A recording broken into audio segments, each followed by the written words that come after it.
You're tuned into Recovery TV, the voice of hope, with your host, John J. Tassoni Jr. Discussions and information on addiction and mental health issues. Here's your host with today's guest.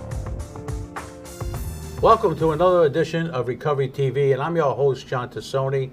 Thank you for joining me in year 5. I want to talk to you a little bit about Narcan. Please get it. It saves lives. You can get it at CVS, URI. There's a number of other places that you can get it. Keep it on you. Put it in your purse, put it in your car, but take it out of your car at night because it is subject to the weather. And I also want to make mention of the Recovery Rally on September 13th in the great city of Providence, downtown. It's from 12 to 4. So it's a free event, so please join us there. My guest today is Beth Lamar from NAMI. Beth, welcome, and thank you for joining us again. Thank you for having me back. It's a pleasure to have you on. Tell my viewers a little bit about NAMI. Sure. So NAMI Rhode Island is the state organization of National Alliance on Mental Illness.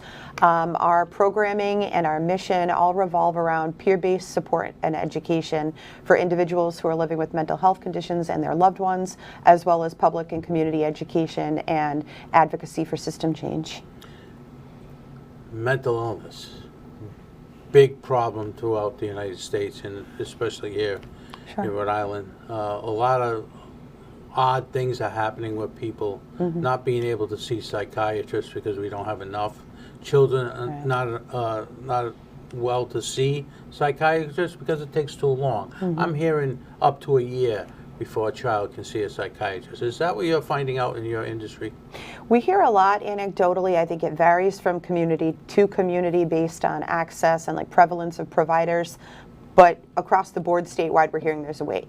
So, and across the age range too. So not only children, but adults are waiting for services. So now does your organization deal with adolescents or minors all the way up to adults?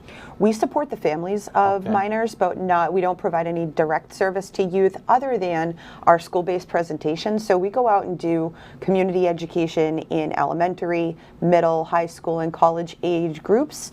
It's open to any school that wants to have us. We do outreach a couple times a year to all schools, and we talk really really basically about what diagnoses and symptoms look like at an age-appropriate level for them to understand, so that way they know when it's time to ask someone for help. Is it still an issue with COVID going down the line? I mean, we're getting further and further away from when we had the COVID epidemic, but are we still seeing residuals from COVID with the kids? Yeah, I think so. I think for children especially, that was a crucial developmental period in time when they're in school, and perhaps they were subject to things at home that they wouldn't ordinarily be. Maybe they were home alone and they're not used to that. Maybe they were suffering from abuse or other things going on in their household that they weren't often exposed to. And oftentimes their teachers and other school staff are their support. So I think bouncing back from that will take a long time, and that can impact people throughout the lifetime. But in addition to that, I think it's a big transitional change. So if you were a school-age child of any age during COVID and you were in school for a period of your education, educated from home, and then back in school again, all those transitions make a big difference. Now, do schools reach out to you, or do you go into the schools on your own? Both. So we do outreach to all the schools. We have interns and staff who do all of that outreach, and then sometimes they see us on things like this, or other television programs, hear about us on the radio, and they'll outreach to us. So we don't know always whether or not our information is getting into the hands of the people who would book those presentations. So the more exposure and people talking about what we do, the better, because our programs are free. Is that the 4-letter word, free? The 4-letter word, free. Free. So let me ask you this question. If someone is watching this program today and they needed some questions answered, is that something that your organization would pick up the phone and say, this is NAMI, how can I help you? Yes, so we're open traditional office hours more or less. We're Monday through Thursday, 9 to 4, Fridays 9 to noon. There will be a staff person who's available via phone, or our email is info@namirhodeisland.org for any generalized questions or seeking info on any of our programs. And if we don't have an answer, we can connect people to the right resource in the community who will. So are you like a clearinghouse where you say, all right, you can call this individual for this type of service, you can call this individual for that type of service? We do have resources like that. If it comes to something like looking for a clinical referral, we can't do that, but we do have a few websites that we will refer people to so they can narrow down their search.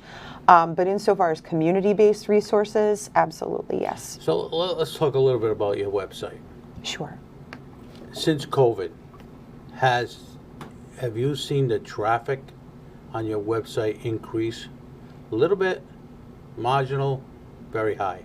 I would say there's a measurable increase from pre-COVID to COVID plus times. And with each passing year, those numbers go up, not only to do with the effects of COVID, but also, as we know, all of the resources in the community have been burdened over the years. So each passing year, we're seeing those numbers go up and up and up. Yeah, and I think we're going to see numbers keep going up and up and up. I agree. The resources being cut out of Washington. It's also a trickle-down effect that the staffing, number one, you don't have a lot of staff. Number two, you don't have the resources to hire the staff. And number three, the programs that you run are affected, obviously, by funding. Sure. Yeah, absolutely. We do operate with a small staff. We do have a huge host of very dedicated volunteers who help us to run our programs, so I'm appreciative of that. All of our support-based programs are run by volunteers. They're coordinated by staff and then administered in the community by people of lived experience. So we're lucky to have that. But as those numbers of need go up, we're also going to need to increase that number of volunteers. Yeah, I think, you know, we were talking earlier about volunteers and staffing. It's so important today that make sure that you have the correct folks on the front line. Definitely. Because there's so many problems out there in the community, whether it's mental health or substance use. You know, people, they don't know where to turn. You know, I mean, that's why, I mean, you know, this program here has got high numbers because people don't know where to turn. More and more folks are starting to realize the problems that come along with substance use and mental health. And where do I go if I have a family member who has issues with substance use and mental health? Because a lot of times it comes out of left field. Yeah. Knowing that either an adolescent or a young adult has problems with substance use and mental health, and where do I go? Where do I go? Yeah. I would say probably more than half of the calls and emails that we get are family members trying to support someone else.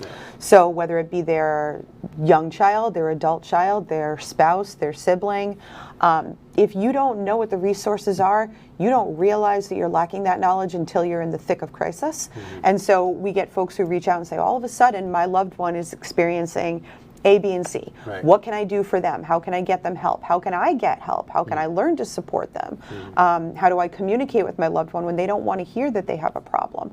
All things of that nature. And we do also offer family support. So we have family support groups modeled kind of in a NAAA model where it's people who are of lived experience running those groups, and you know, it's not clinical, it's shared experience towards. You know, it's so important when something of this magnitude creeps up to the family and gets to the dinner table. I'll use that as an example. Because a lot of times parents, they're busy. There's no stay-at-home moms anymore, very little. There's both parents are working one or two jobs because of the economy, because of everything else. And the child, it's not left behind, but it's not getting what they really need as far as structure. You know, and you see kids all the time. No one wants to have this conversation between us. It's all about this, the phone. You know, and that is the biggest problem right now in the United States, is the phone. And the kids utilizing the phone to communicate rather than communicate with one-on-one like we're doing today. It's very hard when you look at it, when you're sitting on a bus, or you're sitting on a train, you're sitting on a plane, and there's no conversations between mom and the child, or dad and the child. It's all about the phone, internet, laptop. It's going the other way. I can remember as a kid, every Sunday, you sat at the dinner table and you discussed what the week was going to be, what it looks like, what ball games were coming up, what dance recitals were coming up. That is gone by the wayside. And I wish, and I say this all the time, I wish I could talk to my grandmother and my grandfather, because growing up, when they grew up, is a lot different than what we see now. We're going to take a break, and I want to talk a little bit more about that when we come back. You're watching Recovery TV, and I'm your host, John Tassoni. We'll be right back after these messages. Now back to Recovery TV with your host, John J. Tassoni Jr. Recovery TV is made possible by our supporting sponsors and our title sponsor, Kodak. Now, here's John and today's guest. Welcome back to Recovery TV, and I'm your host, John Tassoni. Beth Lamar is in the house from NAMI. Beth, thank you for joining us today. You guys do a fantastic job in the community. Thank you. And, you know, if an organization like yours is not prevalent in the community, we're in trouble. We're in trouble. So thank you for what you do. Thank you. So you have a couple of events coming up. I know on October 11th you have a walk.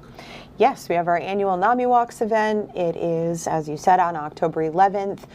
Check-in is around 9 a.m. We have some entertainment there, and it's just a group of people who get together and network and help us to fundraise. That's how we support all of our free programs I mentioned earlier. We're hoping for good weather, and we know we'll have a good turnout, so hopefully people come join us. Where is it? Roger Williams Park. Every year we're over near the Templeton Music.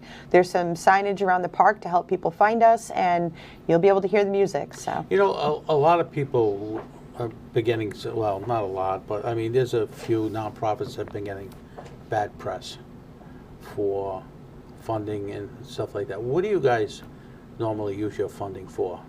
100% of NAMI Rhode Island funding that's raised through the walk and otherwise all stays in Rhode Island.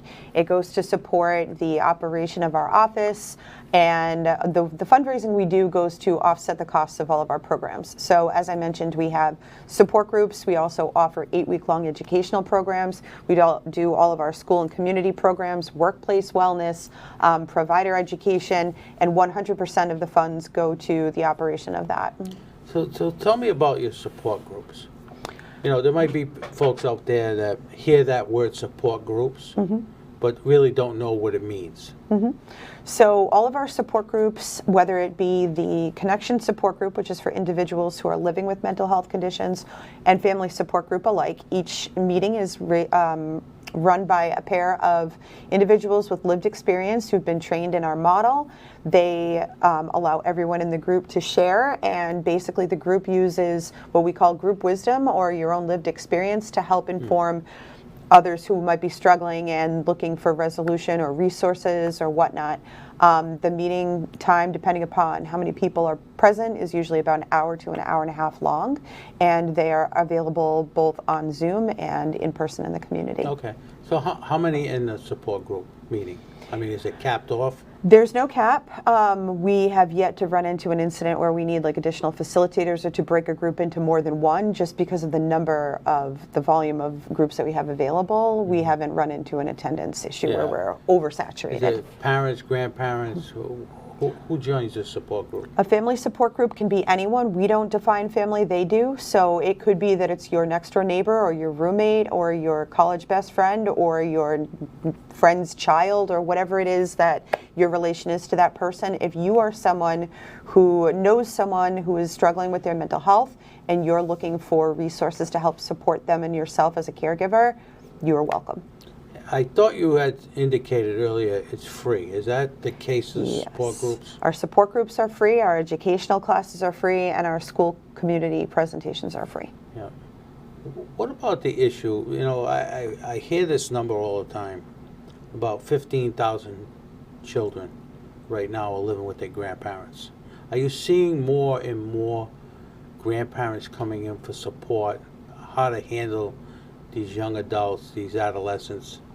I will say that we see a lot of aging parents and grandparents, whether they are the caregiver of a child under 18 or of an adult, largely because they've been getting by however they've been getting by, or maybe this is new to them, and they're concerned what's going to happen as they get older and can no longer care for that individual.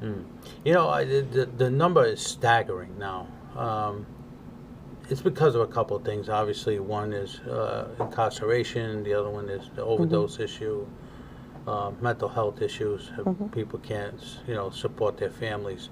But when you look at, and I had this conversation with somebody the other day who came into my office and was 82 years old, bringing up a 7-year-old because their son had passed and the mother was incarcerated. That is a big responsibility. Yeah. As someone at that age. I mean, obviously, I mean, I'm 67. Sometimes I don't have patience, you know, but that is a big responsibility for someone of that age to bring up a child that Definitely. young, you know, and I'm sure that the support that's out there and people need it. They need to know that NAMI is there to help, and you can get a support group. Go to talk to other individuals who are in the same boat. Yeah. You know, you're not alone. You know, That's- you're not alone. That's our motto. Yeah. You're not alone. Everything that we do is rooted in peer-based support and in connecting people to as many resources as possible. Where are you located? Our office is on the east side of Providence, but it's administrative only. Our programs are throughout the entire state. So if you had a support group, you would do it, we'll just say in Smithfield, you would do it in Burrillville, you could do it wherever the issue is. Yep, we have at least one family support group in every county, as well as Okay. one on Zoom. They're scattered all around. How is the Zoom working out? Not with bad. the support groups? I know sometimes it's a little challenging. It can be. It was a learning curve, I will say that. We have a lot of protections in place to make sure that only people who need the support group have access to how to join. And we do have someone whose sole role it is to run the Zoom meeting itself, so that way the facilitators can focus on the content of the group rather than on the technology of it. And that's for privacy issues, right?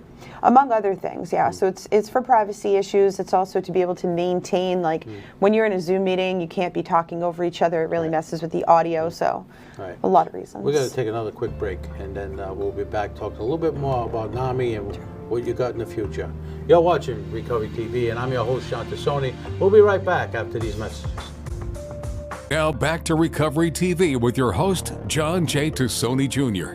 Recovery TV is made possible by our supporting sponsors and our title sponsor, Kodak. Now, here's John and today's guest. Welcome back to Recovery TV, and I'm your host, John Tassoni. Beth Lamar is in the house today with NAMI. Beth, thank you for joining us. Thank you. And thank you for the work that you do, and thank your staff for the work that they do. I want to throw out your website, please, and your phone number if people who are watching need help. Sure. So we can be reached at 401-331-3060. Our website is NAMI, Rhode Island spelled out.org, and there are links to all of our social media on the main page. Great. Now you have Facebook, Twitter, all that other stuff. All of everything, you All name of it. My everything. social media manager is on top of it, so Good, we are good. on platforms I don't even know. You know, I wanted to ask you one quick question. How long have you been the executive director there? Since 2018, 2018. yes. Yep, and I've seen it grow? I've seen the organization grow. I've seen our leadership, like our program leaders, volunteers, staff, board, everyone has come a long way. I think we're doing a really good job of reaching as many Rhode Islanders as we can. I know you're doing a very good job, because Thank that's you. all I hear is that NAMI is #1 on the list. Thank you. You know, and again, I want to thank you for what you do. I think both of us, substance use, mental health, it's a rising conundrum of things that are going on in the United States right now, and especially with a small state of Rhode Island. You hear all these stories and concerns. Yeah. And thank God that Rhode Island has an organization like yours, and you can help everybody. Thank you. We hope that they know that we're there. Yep. And so again, thank you for coming on. I'd love to have you come back on October 11th at Roger Williams Park. Their walk, please support them. They could use all the help they can get, and so can Rhode Island use all the support they can get. Coming up next is Kodak Live, a fully integrated approach to care. And my guest next week is Dan Sakachi from K2 Medical Records. So thank you for joining us. Year 5 is underway. See you next week.